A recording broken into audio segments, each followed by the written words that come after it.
오늘 하나님의 말씀 갈라디아서 5장 13에서 16절까지 말씀입니다. 갈라디아서 5장 13절에서 16절까지 말씀 제가 읽어드리도록 하겠습니다.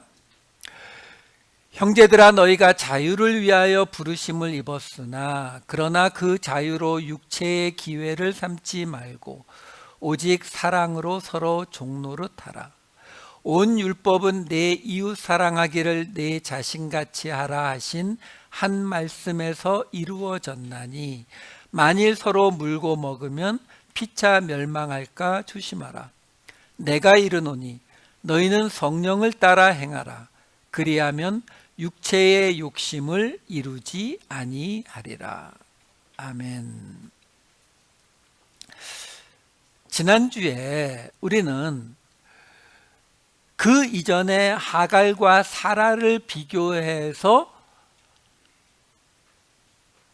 성도들, 갈라디아 성도들에게 너희는 자유 있는 여자의 자녀다라고 말을 하고서 지난주에는 무슨 이야기를 했어요? 그래서 그 자유에 관해서 이야기를 했었습니다.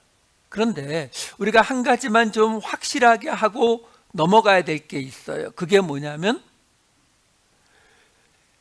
자유로운 여자의 자녀. 누구요? 사라.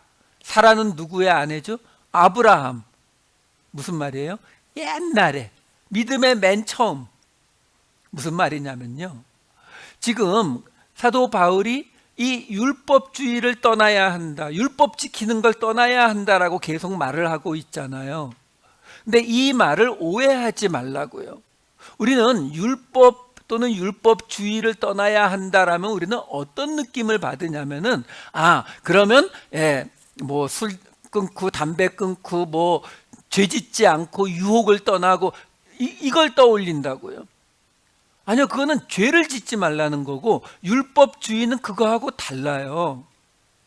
무슨 말이냐면 지난주에 보았던 내용의 시작이 뭐였냐면 5장 1절이었거든요. 그리스도께서 우리를 자유롭게 하려고 자유를 주셨으니 그러므로 굳건하게 서서 다시는 종의 멍에, 율법의 멍에를 매지 말라라는 말씀이었는데, 그러면 율법의 멍에를 매지 않는 게 중요한 거예요? 아니면 자유로워지라는 거예요? 이게 먼저라니까요. 왜? 아브라함의 아내, 자유 있는 여자의 자녀로 너희가 부르심을 입었으니까 너희가 자유로워야 된다고요. 자유로우려면 물론 율법의 그런 것들을 떠나는 게 맞아요. 근데 다 떠나져요? 아니요. 그러면 우리는 지금 이건 뭐 사도 바울뿐만이 아니라 수도 없이 신약에서 이야기하는 게 그 율법을 떠나야 된다, 율법주의를 떠나야 된다라고, 그렇죠? 우리는 이미 그게 세상의 원리, 세상의 윤리, 도덕법, 그 모든 것들을 이야기한다고 봤잖아요. 그걸 떠나야 되는데 안 떠나지잖아요. 다 떠나지지 않잖아요. 그럼 우리 보고 어떻게 하라는 거예요? 그게 아니라 애초부터 목적이 뭐였냐면 우리를 자유롭게 만드는 거였어요. 우리를 얽매이고 있는 그 모든 것으로부터 자유롭게 만드는 게 목적이거든요. 근데 그 자유롭게 만들려면 방법이 있어요? 또 폭포 밑에 가서 이렇게 앉아 있을까요? 아니라니까요. 우리 누가복음에 보면은 예수님께서 한 비유를 말씀하시는데 어떤 종의 비유를 이야기하세요. 누가복음 17장 10절을 보시게 되면 이와 같이 너희도 명령받은 것을 다 행한 후에 이르기를 우리는 무익한 종이라 우리가 하여야 할 일을 한 것뿐이라 할지니라. 이게 지금 무슨 말이냐면은 예수님이 뭐라고 하냐면 어떤 종이 있어서 밭에 가서 일하고 또는 양을 치고 돌아왔는데, 하루 종일 일하고 돌아왔는데 어떤 주인이 그 종을 보고 아이고 하루 종일 일했으니까 어서 가서 편히 쉬면서 밥 먹어라 라고 말 안 한다는 거예요. 도리어 그 주인이 뭐라고 한다고요? 하루 종일 일했지만 와서 나 밥 먹는 거 다 차리고 옆에서 나를 수종 들어라. 주인이 밥 다 먹고 나면 그 다음에 가서 뭐 시간이 있고 혹시 음식이 남았으면 뭐 밥을 먹든지 말든지 쉬든지 말든지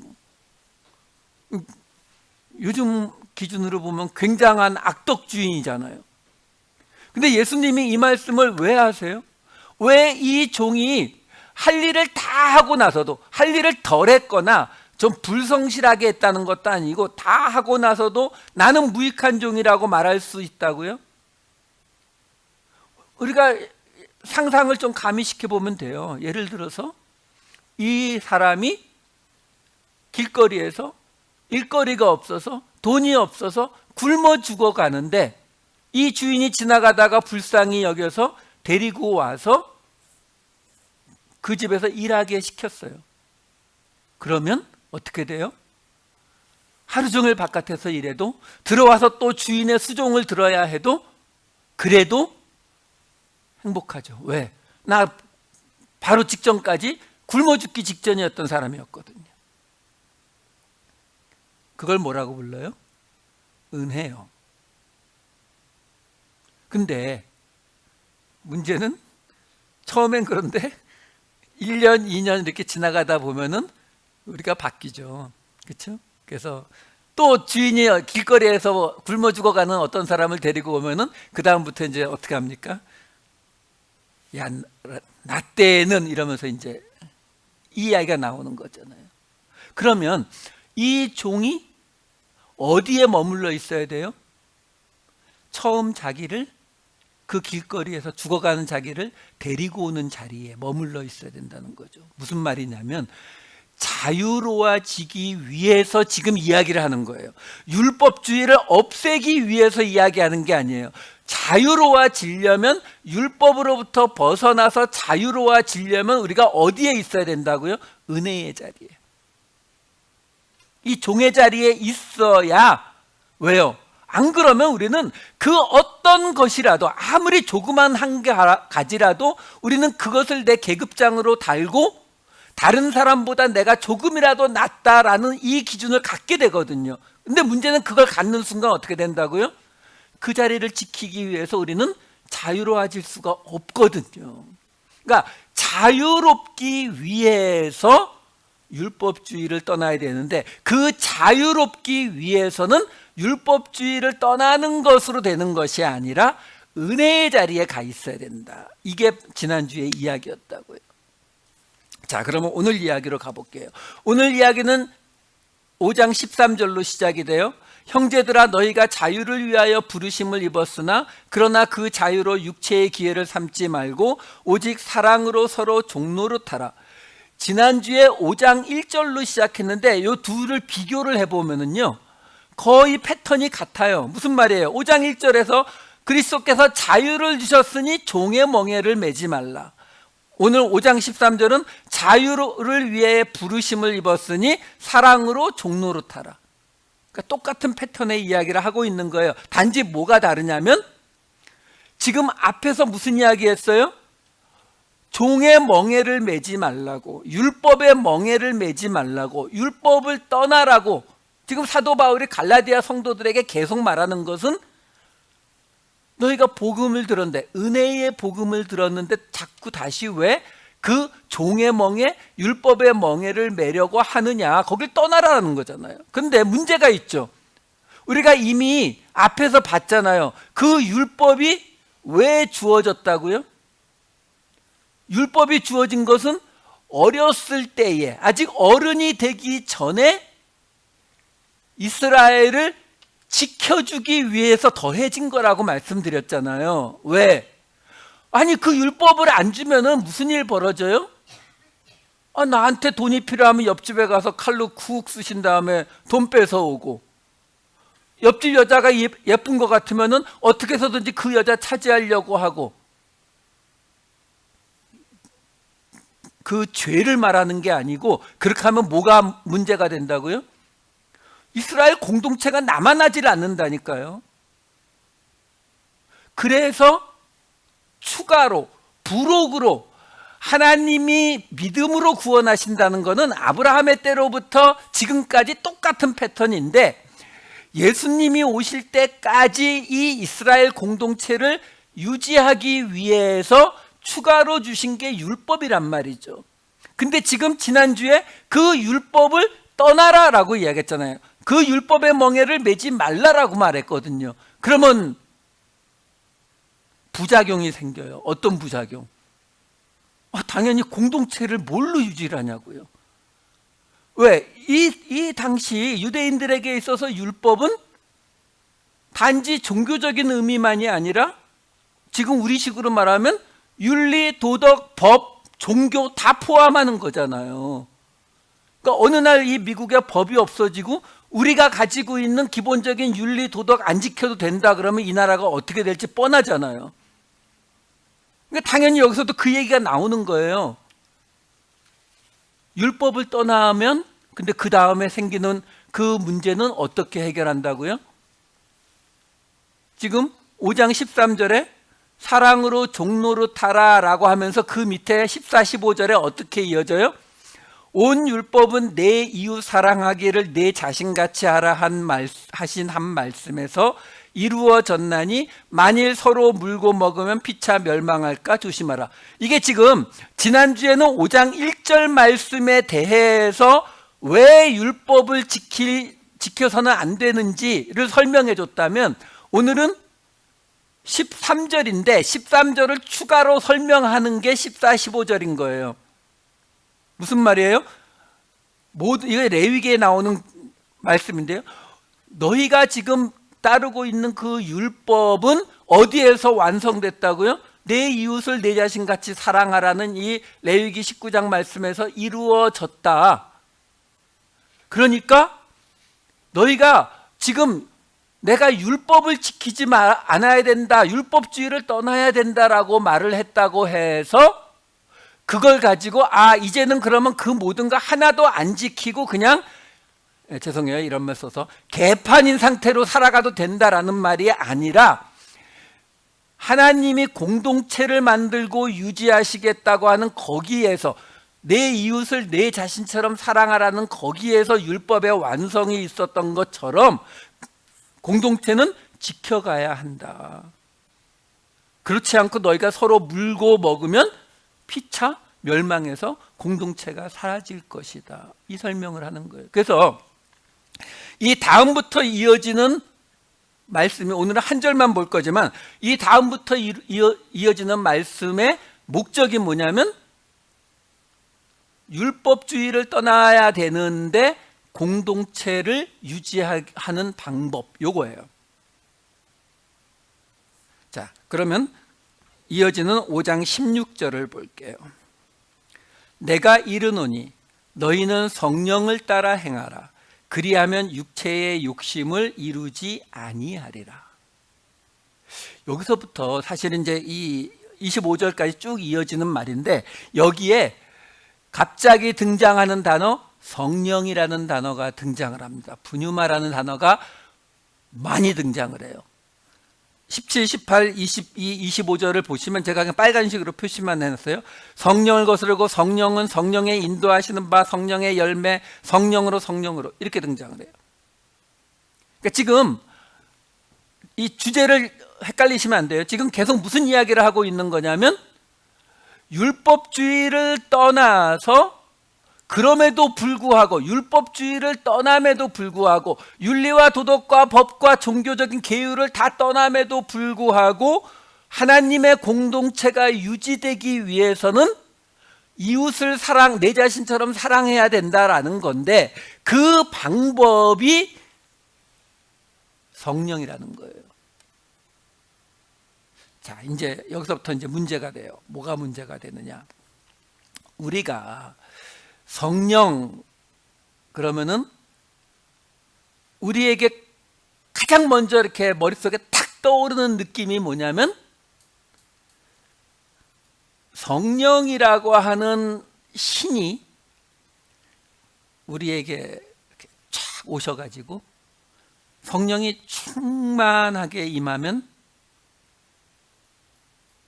저는 만화를 많이 좋아하는데 만화에 보면은 그런 장면이 많이 나와요. 이렇게 막 주인공이 위기에 몰린 상태에서 막 힘을 주거나 또는 막 어떤 주문을 외우면 갑자기 하늘에서 이렇게 뭐가 쫙 와갖고 불빛이 막 짜자자자자작 이렇게 나타나면서 막 큰 힘을 얻는. 우리도 이렇게 성령이 임하면 막 찌릿찌릿하고 막 그래서 이렇게 눈이 조금 돌아간 상태에서 막 미래를 예언하고 뭐. 우리는 그런 사람들을 무당이라고 불러요. 똑같잖아요. 무당이 그렇죠. 뭐 저도 직접 가서 본 건 아니지만 만화에 보면 제가 만화에 보면 무당이 이렇게 누가 와서 이렇게 말하면은 막 딸랑딸랑 하다가 찌찌찌찌 타고 그 다음에 이제 눈이 이렇게 돌아간 상태에서 뭐 귀신이 옆에 붙었네 뭐 이렇게 나오잖아요. 뭐가 달라요? 근데 우리가 가지고 있는 성령에 대한 느낌이 그거하고 굉장히 비슷해요. 그러니까 지금 우리가 보고자 하는 게 오늘 뭐예요? 아까 16절에 나왔던 것처럼 성령을 따라 행하라 이거거든요. 그러니까 성령을 따라 행하면 되는데 그러면 육체의 욕심을 이루지 않는다잖아요. 그러면 여러분들은 성령을 받으셨지요? 당연히 그렇죠. 그렇죠? 왜? 성령이 아니면 예수를 그리스도라 하지 못한다니까. 그렇죠? 우리 당연히 다 받았죠. 그렇죠? 그렇죠? 그렇죠? 그렇죠? 그렇죠? 예. 그래서 육체의 욕심을 이루지 않으시죠? 예. 아멘이 안 나오는.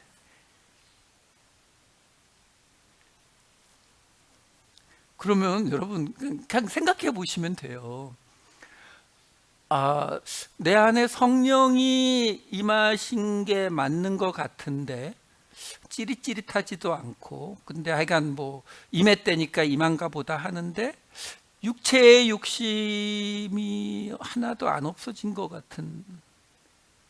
그러면 이제 우리가 생각하는 건 뭐예요?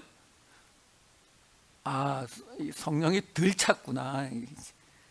이렇게 오늘 만화 이야기를 많이 하는데 만화에서도 이렇게 꼭 상대방 저쪽에서 적이 막 칼 들고 덤비는데 막 이 용량이 쭉쭉쭉쭉 100% 차야 지금 싸울 수가 있는데 막 아슬아슬.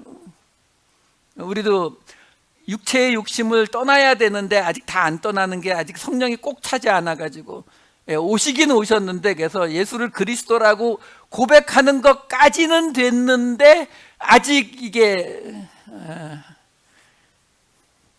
아니라는 거 아시겠죠? 이게 우리가 가지고 있는 특별히 이 다신교 지역에서 가지고 있는 영의 개념이에요. 흔들리는 개념이라고요. 우리는 지금 성경을 그 개념으로 자꾸 받아들이고 해석을 하기 때문에 그런 오해들이 오는 거예요. 우선 이 성령을 이 당시 유대인들이 가지고 있었던 성령의 개념이 어떤 건지를 다시 좀 설명을 해드릴게요. 지난 금요일 사도행전 설교에 나왔던 부분이 굉장히 많은데 약간 겹쳐도 다시 한번 설명을 드립니다.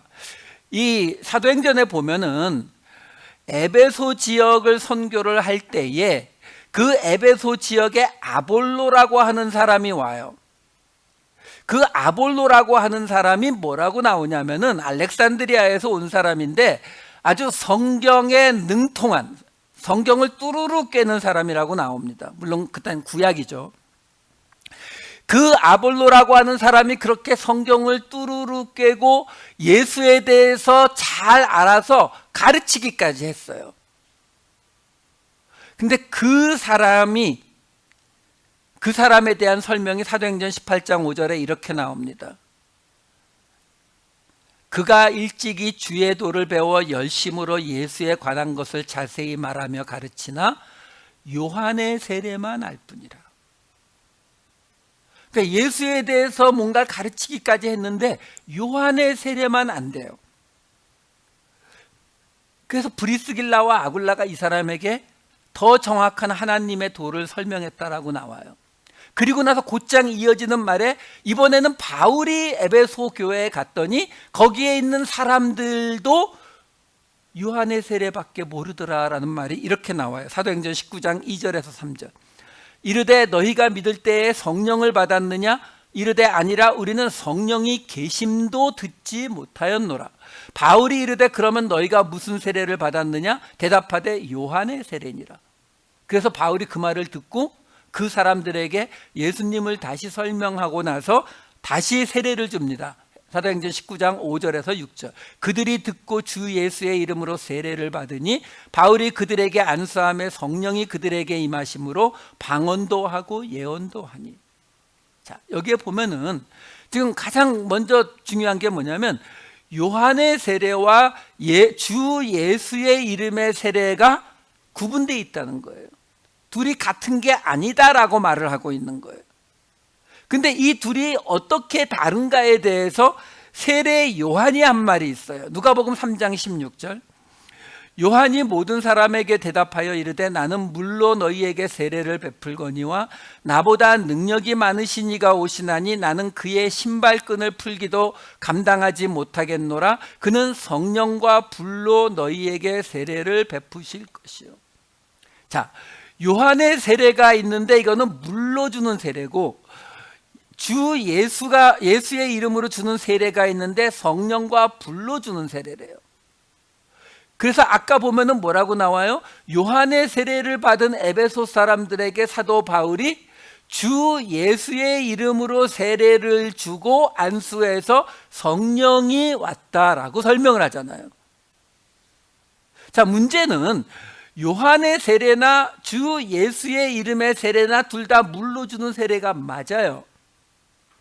그런데 이 예수 이름의 세례를 성령과 불로 베푸는 세례라고 설명하고 있다는 거예요. 그것 때문에 이 둘이 구별이 되고 오죽하면 사도 바울은 요한의 세례를 받은 사람에게 다시 예수의 이름으로 세례를 주더라라는 거예요.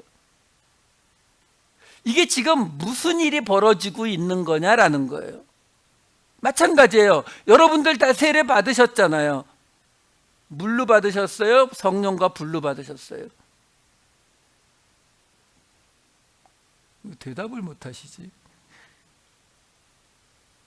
예, 성령과 불로 받은 예수님의 세례 받은 게 맞는 것 같은데 실제로는 물로 받았잖아요. 그렇죠? 참 교회 다니시는 분들 힘들어요. 그렇죠? 이 모순을 그냥 속에서 다 어쨌든 해결하고 지금 다니시는 거잖아요, 교회를. 여러분, 이런 이야기들은 이렇게 생각하시면 돼요. 세례 요한이 요단강가에서 외쳤잖아요. 회개하고 세례를 받으라고. 그렇죠? 근데 그 말에 유대인들이 나가서 세례를 받았죠. 왜요?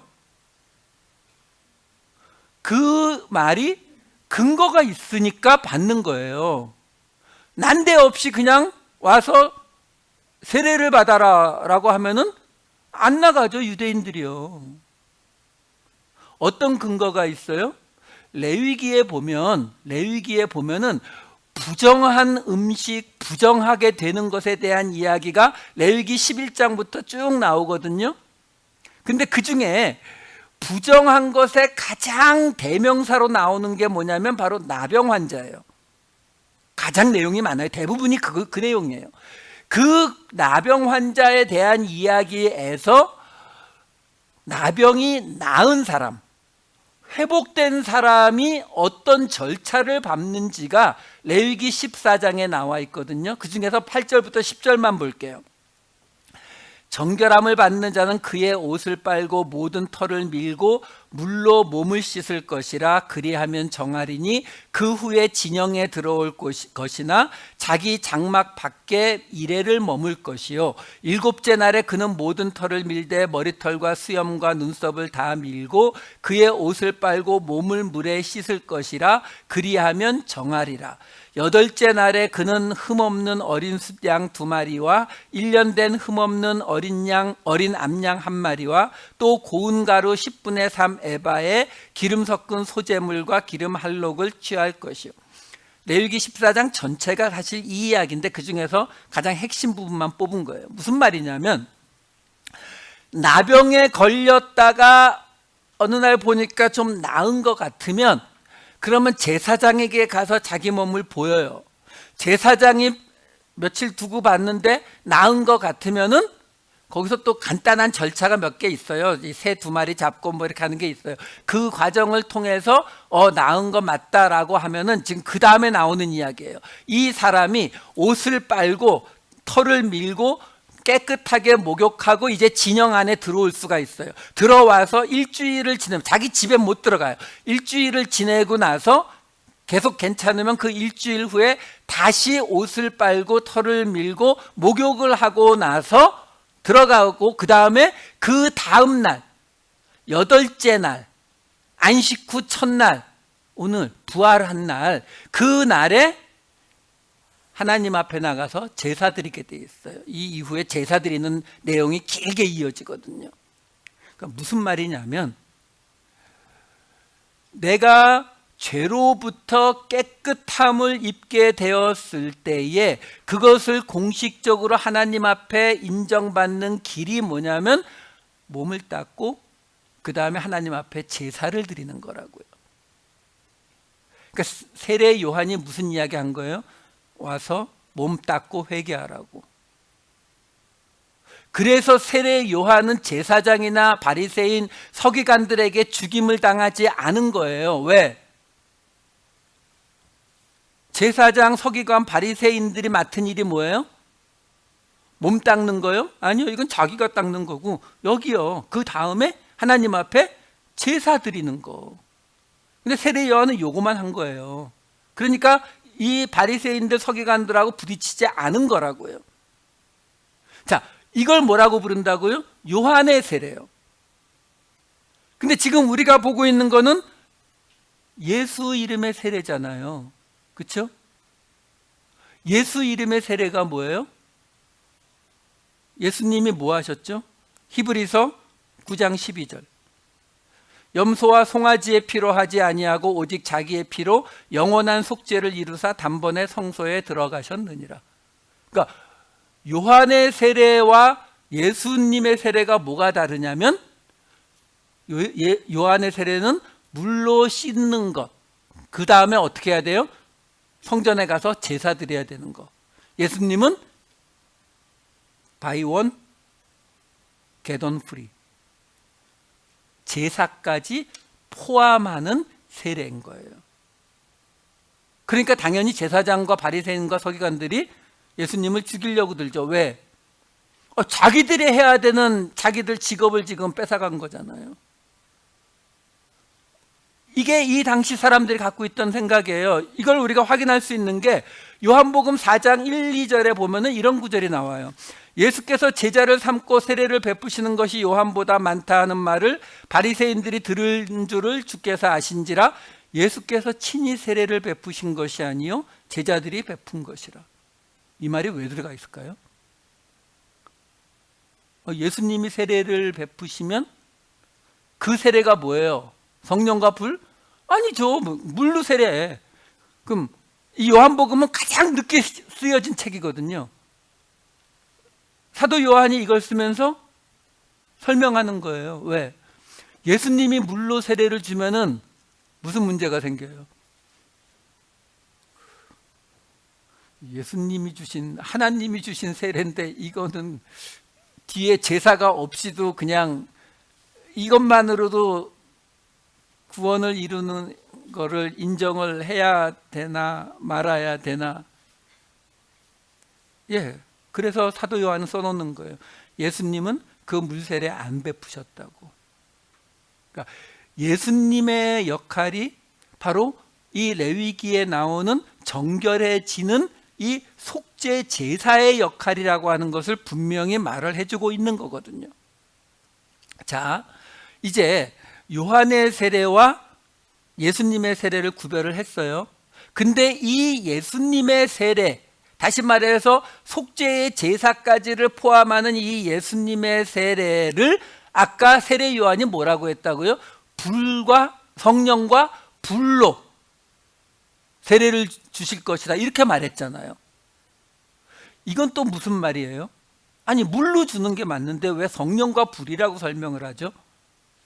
이것은요 우리가 구약을 보게 되면은요 하나님이 임재하시는 그 장면에는 항상 뭐가 등장을 해요? 불이 등장합니다. 창세기 15장 17절 해가 져서 어두울 때에 연기 나는 화로가 보이며 타는 횃불이 쪼갠 고기 사이로 지나더라. 아브라함이 처음 하나님과 언약을 맺는 장면, 아브라함이 고기를 쪼개놨더니 밤이 됐더니 갑자기 타는 횃불이 고기 사이를 지나갔다라는 거죠. 출애굽기 3장 2절 여호와의 사자가 떨기나무 가운데로부터 나오는 불꽃 안에서 그에게 나타나시니라. 그가 보니 떨기나무에 불이 붙었으나 그 떨기나무가 사라지지 아니하는지라. 계속 하나님이 등장하는 장면에 불로 그걸 설명을 하잖아요. 여기만 그런 게 아니죠. 출애굽기 19장 18절 그리고 40장 34, 38절 시내 산에 연기가 자욱하니 여호와께서 불 가운데서 거기 강림하심이라. 출애굽기 40장 34, 38은 성막을 다 짓고 봉헌하는 장면이에요. 구름이 회막에 덮이고 여호와의 영광이 성막에 충만하며 낮에는 여호와의 구름이 성막 위에 있고 밤에는 불이 그 구름 가운데에 있음을 보았더라. 자, 하나님의 임재가 불로 나타나요. 특별히 어떤 장면에? 하나님 앞에 제사를 드리면 본래 제사는 번제를 드리든 뭐 속죄제를 드리든 짐승을 죽여서 불에 태워서 연기로 올려드리는 거잖아요. 그렇죠? 그건 인간이 하는 거고 그러면 하나님 쪽에서 응답이 있어야 될 거 아니에요. 그래 잘 먹었다라든가 뭐가 있어야 될 거 아니에요. 그 응답이 어떻게 나타난다고 나오냐면은 레위기 9장 22, 24절과 역대하 7장 1절을 보시면 이렇게 나와요. 아론이 백성을 향하여 손을 들어 축복함으로 속죄제와 번제와 화목제를 마치고 내려오니라. 모세와 아론이 회막에 들어갔다가 나와서 백성에게 축복하매 여호와의 영광이 온 백성에게 나타나며 불이 여호와 앞에서 나와 제단 위에 번제물과 기름을 사른지라. 온 백성이 이를 보고 소리 지르며 엎드렸더라. 역대하 7장 1절 솔로몬 성전 봉헌하고 나서 솔로몬이 기도를 마침에 불이 하늘에서부터 내려와서 그 번제물과 제물들을 사르고 여호와의 영광이 그 성전에 가득하니. 우리가 종종 자꾸 까먹는 것 중에 하나가 뭐냐면 성령이 우리에게 임하신다, 우리가 성령의 충만함을 겪는다라는 이런 말을 할 때에 우리는 철저하게 내가 주인인 상태에서 손님인 성령이 오시는 걸로 자꾸 받아들인다고요.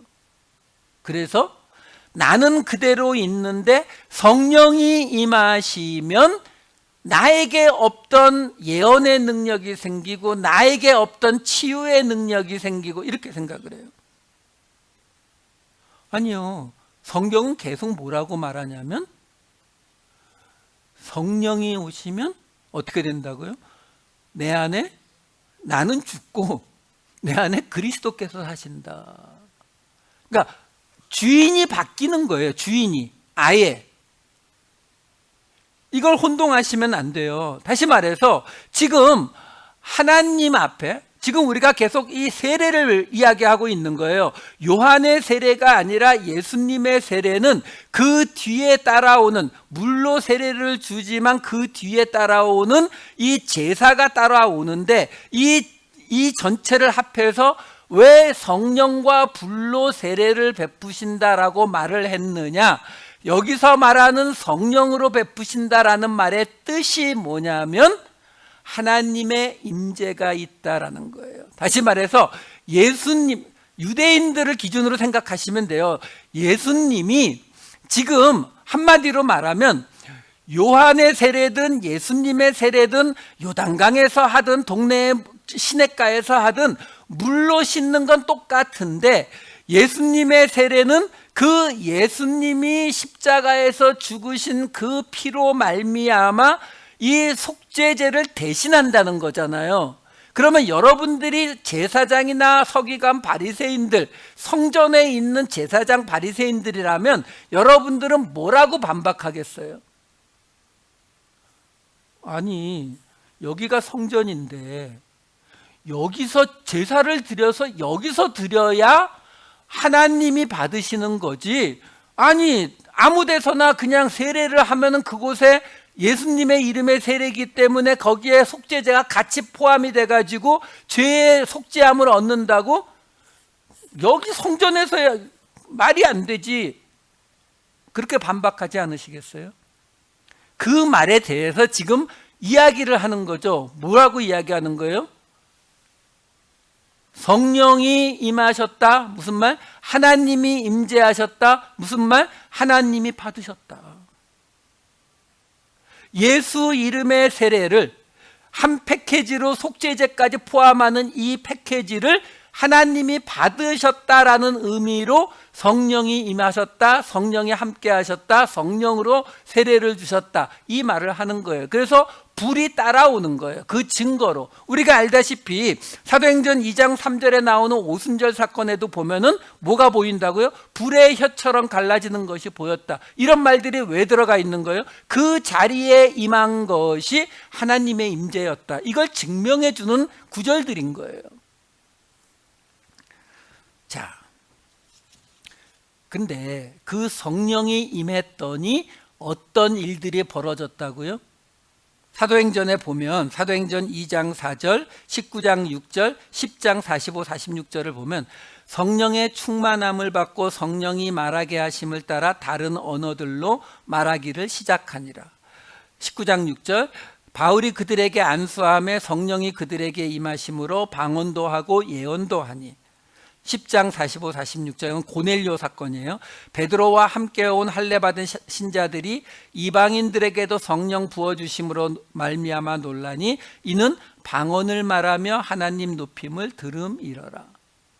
자, 이제는 두 번째 문제 남은 게 뭐냐면 하나님의 영이 임하는 것을 성령이 오셨다, 성령이 임했다라고 지금 표현을 하고 있는 거예요. 그리고 그 목적은 예수 이름의 그 속죄가 하나님이 받으시는 속죄다라는 걸 증명하는 방식이고, 그런데 사도행전에 보면 그 성령이 임하면 방언을 하거나 예언을 하는 모습들이 나타난다라는 거죠. 이건 또 뭐예요? 이것도 구약이에요. 민수기에 보면은 모세가 이스라엘의 장로 70인을 모았을 때 하나님의 영이 내리고 그들이 예언을 합니다. 민수기 11장 25절. 여호와께서 구름 가운데 강림하사 모세에게 말씀하시고 그에게 임한 영을 70 장로에게도 임하게 하시니 영이 임하신 때에 그들이 예언을 하다가 다시는 하지 아니하였더라. 자, 여기서 지금 하나님의 영이 임하니까 그 하나님의 영을 우리가 뭐라고 부르는 거예요? 성령이요. 그렇죠? 같은 거잖아요. 그렇죠? 같은 분인 거죠. 그렇죠? 성령이 임하니까 예언을 했다고 나오잖아요. 그러니까 지금 사도행전의 기사들이 뭘 말해주고 있는 거예요? 성령이 임하면은 방언을 하는 게 맞느냐 안 맞느냐 지금 이걸 갖고 싸우는 분들이 있어요. 아니요. 사도행전의 기사는 지금 그걸 설명하는 게 아니라 그때에 고넬료의 집에 에베소에 성령이 임한 증거를 보여준 것뿐이에요. 증거. 어떤 증거? 민수기에서 하나님의 영이 임하니까 예언했잖아. 지금 이 사람들도 영이 임했는데 방언과 예언하잖아. 그러니까 하나님의 영이 임한 게 맞지. 이 설명을 지금 해주고 있는 거거든요. 그런데 이 사람들이 한 방언과 예언이 어떤 내용이었다고요?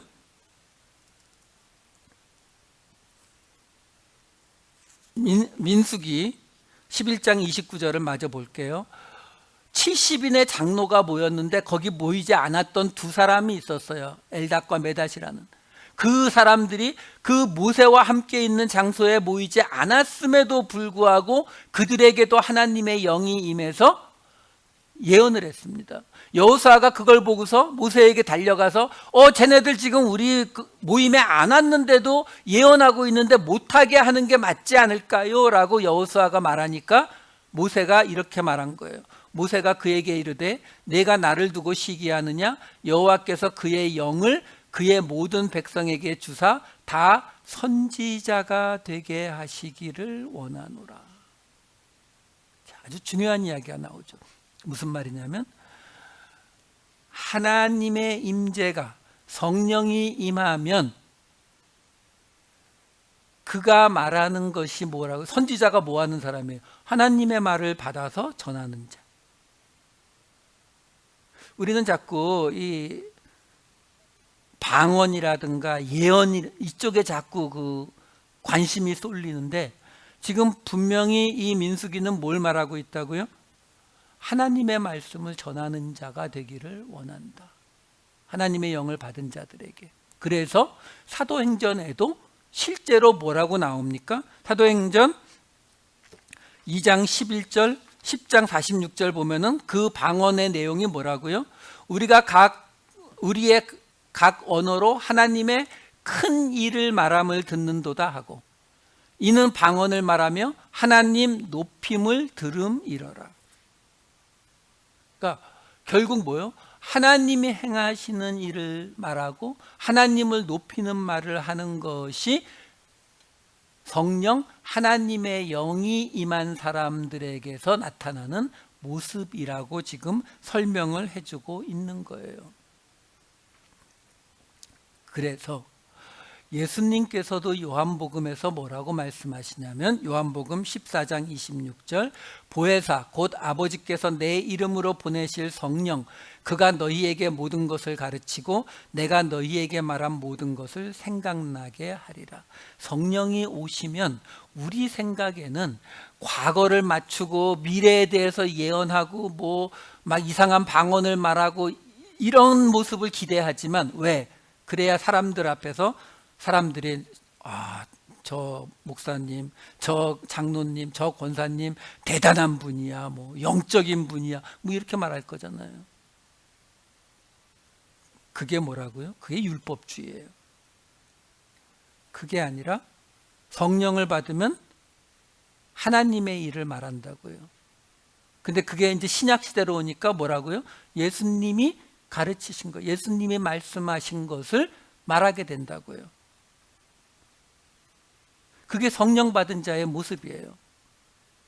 자, 이제 돌아오자고요. 우리 지금 뭐 때문에 이 긴 이야기를 했냐면 공동체를 위해서 우리가 사랑으로 서로 종로로 타라라는 그 사랑으로 서로 종로로 자유로워지는데 그래서 사랑으로 서로 종로로 타기 위한 방법으로 첫 번째 이야기한 게 성령을 따라 행하라라는 거거든요.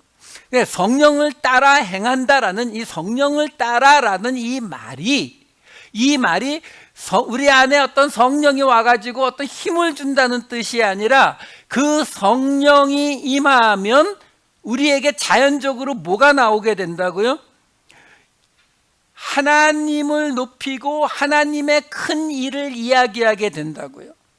그게 지금 예수님 시대로 오면서 뭘로 바뀐다고요? 예수님께서 가르치시고 말씀하신 것들을 생각나서 하게 된다고요. 그러면 그 성령을 따라 정확히 번역을 하면 역격이기 때문에 성령으로 또는 성령을 가지고 행하라라고 나오는데 여기 행하라라고 나오는 이 페리파테이테라고 하는 이 긴 단어의 뜻이 뭐냐면 걷다예요. 돌아다니다의 뜻이에요. 근데 우리가 구약에서도 보지만 할라카, 걷다, 돌아다니다의 뜻이 성경에서는 어떤 뜻을 같이 갖고 있게 되냐면 우리 누가복음 할 때 수도 없이 이야기했잖아요. 계속 예수님이 걸어가신 길을 그 제자들이 똑같이 걸어가는 따라가는 거라고 그것이 이 제자의 모습이라고 말씀드렸잖아요. 이게 히브리적 개념이거든요. 그러니까 이 히브리어 할라카라든가 지금 여기 행하라라고 나온 이 페리파테이테라고 하는 단어가 걷다 다니다의 뜻인데 그 안에 어떤 뜻이 같이 들어가 있느냐면은 주어진 어떤 주어진 어떤 가르침을 따르다, 지키다, 그 가르침에 따라 살아가다, 이런 뜻을 같이 가지고 있는 단어라고요. 그러니까 지금 여기 성령을 따라 행하라라고 번역이 되어 있지만 이 말의 뜻은 성령을 받아서 너희에게 그 성령이 주시는, 너희에게 주신 예수 그리스도의 말씀을 가지고 너희들의 삶을 살아가라, 예수님을 따라가라, 이 번역이 되는 거예요. 그러면 뭐가 된다고요? 사랑으로 서로 종노릇하는 게 된다고요. 율법이 없이 공동체를 유지할 수 있게 된다고요. 하나만 더 말씀드리고 마칠게요. 그 다음에 우리가 지금 보고 있는 5장 16절에 성령을 따라 행하라 다음에 뭐가 붙어 있었어요? 여러분들을 힘들게 했던 대목. 그러면 육체의 욕심을 이루지 아니하리라. 육체의 욕심을 떠난다라는 말이 아니에요. 여기서 이루다라고 번역이 된 이 텔레오라고 하는 단어는요, 어떤 것이 끝나는 걸 말해요. 이렇게 맨 끝까지 가서, 그러니까 우리가 학교를 다니는데 어느 날 학교를 때려치고 떠나는 그런 끝나는 거 말고 학교 수업 끝까지 다 해서 졸업하는, 이게 이 텔레오예요. 그래서 끝내다, 마치다, 완성하다, 성취하다의 뜻을 가진 단어라고요. 그러니까 무슨 말이냐면, 그러면 너희가 육체의 욕심을 이루지 아니하리라가 아니고 육체의 욕심을 완성하지 아니하리라, 이렇게 해석하는 게 맞아요. 무슨 말이에요? 그럼 한꺼번에 봅시다. 성령을 따라 행하라 그리하면 너희가 육체의 욕심을 이루지 아니하리라가 아니라 성령이 주시는, 성령이 생각나게 하시는 예수 그리스도의 말씀으로 살아가면 너희가 너희 안에 있는 그 육체의 욕심이 완성되는 일이 없을 거라는 거예요. 우리가 그걸 온전히 떠나는 일은 우리가 이 땅에 있는 동안 존재하지 않아요. 그런 일은 일어나지 않습니다. 만약에 그걸 원하시면은 저쪽 그 계룡산 같은 데 가면은 그거 할 수 있다고 하시는 분들이 많이 있어요. 우리는 그거 할 수 있다고 가르치고 있지 않아요. 왜요? 사도 바울이 뭐라고 해요? 로마서 7장 21에서 23절 보면, 그러므로 내가 한 법을 깨달았노니 곧 선을 행하기 원하는 나에게 악이 함께 있는 것이로다. 내 속사람으로는 하나님의 법을 즐거워하되 내 지체 속에서 한 다른 법이 내 마음의 법과 싸워 내 지체 속에 있는 죄의 법으로 나를 사로잡는 것을 보는도다. 사도 바울이 이래요. 그러니까 우리한테도 그게 이루어지지 않아요. 단지 우리가 성령이 임하셔서 하나님의 임재가 우리와 함께 있어서, 하나님이 누구예요? 예수님. 예수님이 누구예요? 말씀이 육신이 되신 분, 말씀. 그 말씀에 따라 우리가 살아가면, 말씀에 따라 이 인생길을 걸어가면 우리 안에 육체의 욕심이 우리를 완전히 지배하게 되는 일은 벌어지지 않는다. 그러면 뭐 할 수 있다고요? 사랑으로 서로 종노릇 할 수 있다. 오늘 부활절이잖아요. 지금 이 이야기를 보세요. 지난주에 무슨 이야기 했다고요? 율법 아래에, 세상 원리 아래에 있는 너희를 죽이라고요. 거기서 떠나라고요. 근데 거기서 떠나는 걸로 끝나든가요? 아니요. 오늘 이야기로 넘어가는 거예요. 율법 아래에서 떠나서, 그 종의 자리에서 떠나서 뭘로요? 사랑으로 서로 종노릇하는 모습으로 다시 태어나라고요. 여러분 개인에게 주시는 말씀이기도 하지만 이 이야기는 지금 계속 무슨 이야기예요?